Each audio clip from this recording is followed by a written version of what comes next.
dakwah Nabi ikhlas. Ikhlas untuk menuju Allah. Untuk menuju Allah, bukan untuk kepentingan duniawi. Maka Rasulullah SAW tidak pernah marah kalau ada sesuatu pelanggaran berkaitan dengan dirinya. Tapi idzan tuhikat maharimullah, tapi kalau ada perkara-perkara Allah yang dilanggar, maka Nabi marah. Karena Allah, bukan untuk kepentingan dirinya. Rasulullah man taqama li nafsihi, Rasulullah SAW tidak pernah membalas karena untuk kepentingan pribadinya, tidak pernah. Tapi Rasulullah SAW marah jika ada syariat Allah yang dilanggar, baru Rasulullah SAW marah. Ini menunjukkan bahwasanya Rasulullah SAW berdakwah kepada Allah, bukan menyuruh manusia kepada dirinya, tidak, tapi menyeru kepada Allah. Dia hanyalah wasilah perantara antara dia dengan Allah Subhanahu wa taala. Bahkan kalau ada sesuatu yang menyinggung dirinya, beliau tidak balas. Sebagaimana dalam hadis. Ya, tapi kalau idzan tuhikat maharimullah, kalau ada perkara-perkara syariat Allah dilanggar, Rasulullah SAW marah. Oleh karena perkataan yang indah dari Syekh Muhammad bin Abdul Wahhab ketika menjelaskan firman Allah Subhanahu wa taala, "Qul hadhihi sabili ad'u ila Allah." Ya. Katakanlah, ini adalah jalanku, aku menyuruh kepada Allah. Beliau mengatakan, "Inna katsiran wa in kana yad'u ila al-haq wa huwa yad'u ila nafsihi," atau kama qala.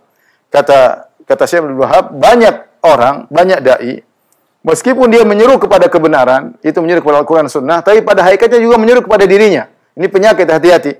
Sebagian dai, dan ini perkataan Syekh Abdul Wahhab rahimahullah mengingatkan kepada kita, kalau kita berdakwah harus kepada Allah, bukan kepada diri pribadi.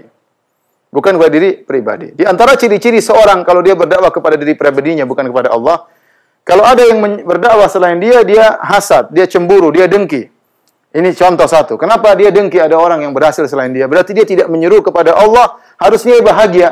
Ya, harusnya dia bahagia sebagaimana Allah berkata kepada Musa, "Syanashuddu 'adudaka bi akhik." Aku akan menguatkan engkau dengan saudaramu. Ya, kita bahagia kalau ada dai-dai yang lain yang kemudian berdakwah, ya. Yang penting di atas sunnah, maka kita bahagia. Tugas kita berkurang dan orang-orang semakin banyak mengenal sunnah, ya. Sama seperti kita lihat misalnya banyak sarana-sarana dakwah, ya. Banyak majelis-majelis taklim dakwah, banyak dakwah di kantor. Kita bahagia, dakwah tersebar, ya, karena tugas kita berkurang. Tidak ada yang bisa sanggup untuk mendakwai seluruh di Indonesia saja, kita nggak sanggup, ya. Jakarta saja kita nggak sanggup. Terlalu banyak orang kita dakwai, sementara kita kekuatan, kemampuan sangat kurang. Maka di antara ciri orang yang berdakwah kepada dirinya, dia tidak suka kalau ada orang-orang yang berdakwah bersama dia. Ini yang pertama.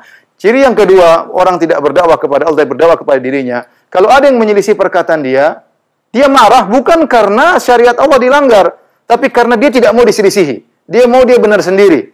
Dia mau perkataannya diikuti. Ini berarti dia menyeru kepada dirinya, bukan kepada Allah Subhanahu wa taala. Maka saya ingat kepada para kawan-kawan dai, ya, berwaspada, jangan sampai terjebak. Kita harus cek diri kita. Tidak ada yang jamin kita semua ikhlas. Siapa yang jamin? Jangan sampai kita selama ini merasa berdakwah di jalan Allah, ternyata kita berdakwah kepada diri kita, sehingga kita nanti sia-sia di akhirat, ternyata kita nggak dapat pahala.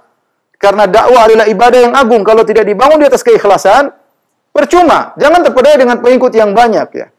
Bukankah Nabi pernah mengabarkan ada seorang dai yang dipanggil Allah pada hari kiamat? Dai alim, pengikutnya banyak dan mereka memuji dia. Ternyata dia berdakwah bukan karena Allah Subhanahu wa taala, ya. Kata Allah Subhanahu wa taala, "Kadzabta."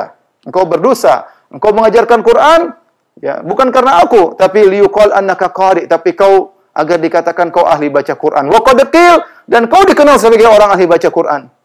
Di antara yang masuk neraka pertama-tama adalah rajulun yata'allamal ilma wa 'allamahu. Seorang yang menuntut ilmu dan mengajarkannya, dai. Jadi ikhwan hati-hati, ya.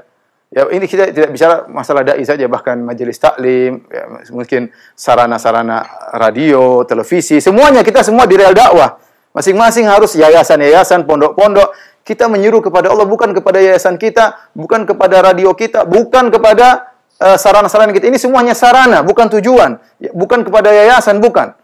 Maka kita harusnya bahagia kalau yang penting bisa sinergi, bisa di atas sunnah, maka kita bahagia. Jangan sampai kita selama ini merasa kita ikhlas, terpedaya dengan banyak orang memuji kita, terpedaya dengan banyak pengikut, terpedaya dengan berkembangnya dakwah, ternyata kita bukan menyuruh kepada Allah, tapi menyuruh kepada diri kita. Orang-orang bahagia dengan dakwah kita, kita membinasakan diri kita sendiri, karena selama ini kita berdakwah kepada diri kita. Ingat, cirinya dua. Ya, tidak senang kalau ada yang berkembang selain dia, Yang kedua, kalau diselisihi, dia tidak suka. Dia marah, bukan karena menyelisih syariat, tetapi dia karena dia tidak mau dikalahkan. Ciri-cirinya bagaimana? Ciri-cirinya menghina, ya, menghina. Padahal kita ini masalah ijtihadiyah, kenapa harus menghina yang lain, ya? Tidak perlu seperti itu, ya. Kalau kita berdakwah kepada Allah, ya, kita harus siap. Kalau ada gejala dalam penyakit hati kita, kita harus perbaiki, jangan kita biarkan agar kita selamat, ya, agar dakwah kita diterima oleh Allah Subhanahu wa taala. Jangan terpedaya dengan pujian orang, jangan terpedaya dengan banyak pengikut. Itu semua adalah ujian tersendiri.